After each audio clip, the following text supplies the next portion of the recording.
I'm going to show you how to apply your LimeLife Biocone foundation, and I'm also going to give you some tips on how to get the best application of your foundation for a photo shoot or any special event where you might have your photo taken. You want to get your skin and everything ready, and there are certain tricks that are going to help your makeup show up better on film or in. The first step is skin prep, and it actually starts the day before. So 24 hours prior to your event, I highly recommend exfoliate. So make the day that you use your exfoliating mask, I highly recommend skin polish.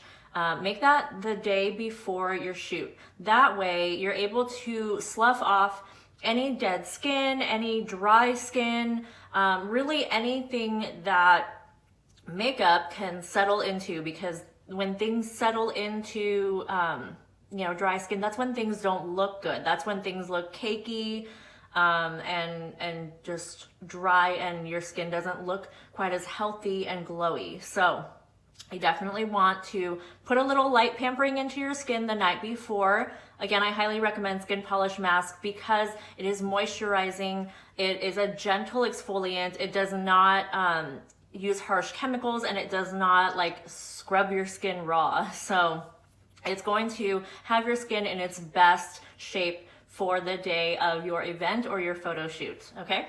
So day of, you're gonna do all the things that you normally should do. You are gonna drink water. You are going to cleanse your face. You are going to apply serums. I wouldn't do anything that is particularly active or strong the day of an event or a photo shoot, just in case you get any kind of irritation. So I would stick to the things that are more gentle, less active, and more just part of your normal everyday moisturizing routine, okay?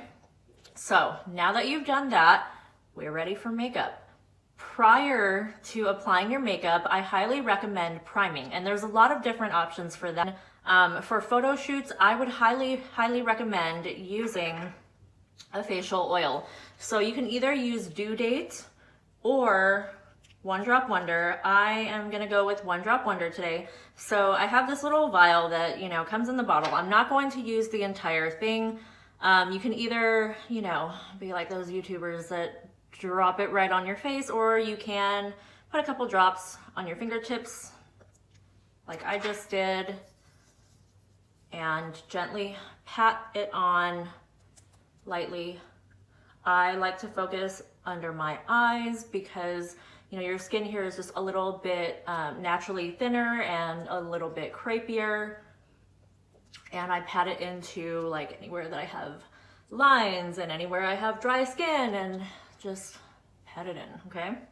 So I'm not like pulling and tugging much, but I'm just gently patting it. And so let your skin have a moment to just let that. Okay, so now my skin is prepped. As you can see, I have a dewy glow. It's not going to be as shiny as it is right now by the time I'm done, but I have let it, just start absorbing into my face, and now we're ready to move on to actual application of our makeup, okay? So before applying color cosmetics, this is optional, but I do like to use a spray-on primer. This is a water-based primer. There are no silicones in it. A lot of primers that you see out there are silicone-based, or they might say dimethicone or something like that, and that actually kind of repels our makeup. So that's just something to keep in mind, to use a silicone-free spray primer if you're going to use any other primer besides a facial oil, okay? So you can just spray it on, let it start to absorb and dry. Meanwhile, you're working with a beauty blender, so you want to make sure that your blender is prepped. I've already done that to mine, which is just taking it over to the sink and moistening it and then squeezing out all the excess water. So it is nice and bouncy, moistened, but it's not gonna be like drippy, So this is what you want for the best application of your foundation. You can also use a brush. That's perfectly fine too. I have brushes that I highly recommend, but for occasions like photo shoots and things like that, I do like a blender because it gives you a finer finish, or at least apply with a brush and then go over with the blender, which I'll show you later. Okay, so here's my LimeLife foundation. I'm going to do a couple twists in the pan. That's all it takes. And then start balancing it on in all the areas. And don't worry, like, see, that's obviously not blended, but right now I'm just getting that product where I want it to go, because our makeup is highly pigmented. I don't want to like use up all my product up here on my forehead and neglect the areas where I really need the coverage. Like, okay, so you are going to just bounce it on, make sure you're not missing anything, go around sides of your nose and the mustache, your chin, and take it down. Okay, I'll give a little bounce over my eyelids. Some people prefer not to and just use an eye makeup primer, and that's perfectly fine. Okay, so I feel like I am pretty happy with the coverage. Our foundation is very highly pigmented. It is 50% pigment, meaning you get a lot of coverage for very, very, very little product, and it's very lightweight, literally wears like your own skin. So I'm just kind of bouncing away, but so now that I have my foundation on, I'm gonna go in and conceal. I personally like to conceal after doing foundation. I've also done it the other way, and that's a personal preference. Let your foundation do its job, let it be the workhorse, and then go in with your concealer and just do what else needs to be done, okay? Now, it drives me bananas when people show others on YouTube, on Instagram, wherever, and I've done, concealer, stripe, stripe, stripe, stripe, stripe, stripe, and it basically looks like a triangle, or some people actually draw a triangle and fill it in, and you know what? That does not lift your eye. So with your palette, I am now dipping the blender into my concealer. You can also use a brush. I really love a flat top brush like this where I can stipple on my concealer too. Or you can even use a little flat one, which is not exactly my jam, but something like this works as well.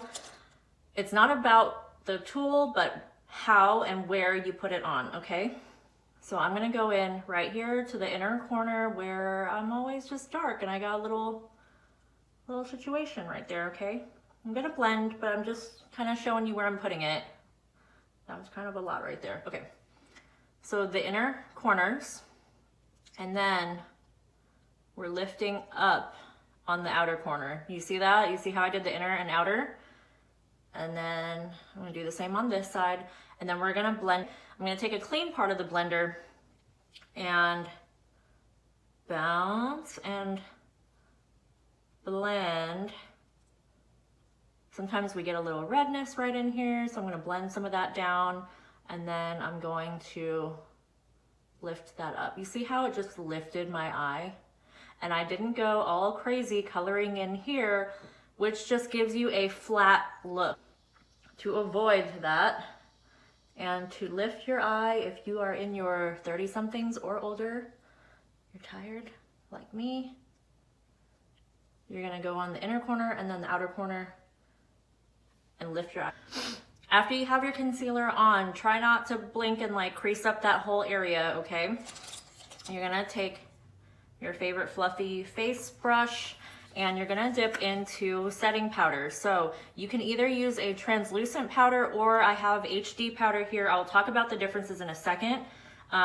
Some people might be freaking out right now because I said translucent powder and we're talking about photography, but the thing is, LimeLife by Alcone's translucent powder does not flash back. It does not have the ingredients in it that a lot of other translucent powders do that can cause flashback. So you don't have to worry about that if you're getting your photo taken. So I'm gonna set all under my eyes with the translucent powder. Set that. What I'm gonna do is I'm gonna highlight and contour. Please hold use. I highly recommend not using things that have shimmer and sparkle when you're getting your photo taken, because sometimes it just turns into like a little fleck, you know, like glitter just picks up that light from the camera. All of that can be edited, but it's just kind of more edit work for your photographer to do. So it's best just to avoid shimmery. Okay, so I'm gonna do my matte highlight. I'm just gonna actually rub my finger in it and then pat it on. I'm gonna put it almost where I had my concealer earlier, but more on like that area of the cheekbone. Do you see where here's my cheekbone is and there's my matte highlight? Now I'm going to take another clean part of the Beauty Blender. This is our Blenderful. So light and fluffy, and I'm gonna blend it right into my foundation. What I really love is our matte highlighters, concealers, or why can't I think of the word? Or our matte contours that are part of our cream palettes. They are all the same as our foundation, but 65% pigment and waterproof. So they are going to blend seamlessly and wear really, really well. So here we go again on the other side. I'm just gonna dab on. You can use a brush, but my favorite brush is MIA, so that's fine. I'm just gonna dab it on in the same way and bounce it on, okay? So we're done with highlight. A little strong there. Okay. Then I'm going to take my contour. You can either use a cream contour or you can use a matte powder. So I like to use a matte powder bronzer. So it doesn't actually have any bronzy, shimmery stuff in it. It's just going to bring that color back into your face and add dimension. So I'm gonna go in with my favorite contour brush, suck in your cheeks, and kind of get that product where you want it to go. Don't blend it in just yet. Okay. Right now I'm like literally just, I'm laying down product. So I'm dipping, like, or dabbing I should say, in the powder, and then I'm shaking off the excess, or you can blow it off, and then patting it on my face, okay? That was more than I wanted. Okay, so then I'm gonna go in and get my nose. Let's get in there and get the result that I really wanted. Okay. All right, so I'm happy with that. Now I'm going to, actually I'm gonna mellow that out too. Okay. Now I'm going to soften up this line because you don't want that line on your face, right? So I'm going to get a brush that I like to use on my face and kind of just start blending it out. I like to do a 3, like picture the number 3 to blend that concealer contour in. Contour. Okay, so you see how I've brought dimension into my face now. Next thing we're gonna do, and we have used no shimmer and shine, but my skin looks glowy thanks to the facial oil. Next, now that we have our whole face matte highlighted, contoured, I'm gonna also go in with my HD powder because I'm extra. I like both translucent powder and the HD. I dust it on all over. Okay. You can also use HD powder to set under your eyes. I just kind of wanted to use that moment to talk about why ours is awesome. Okay. So I like to be very generous with the HD powder. I put it all over. So you see what the HD powder did for me though? Like, first off, it mattified a little bit. I still have some of that glow, but I'm not shiny. I just look like I have healthy, glowy skin that's ready for photo.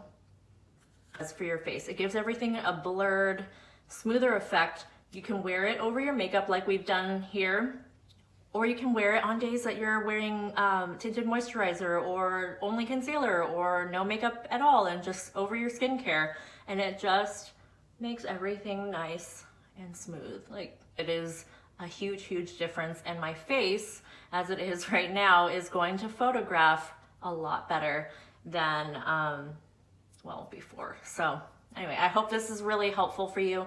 If you have any questions, I'm always here as your beauty guide to answer them, and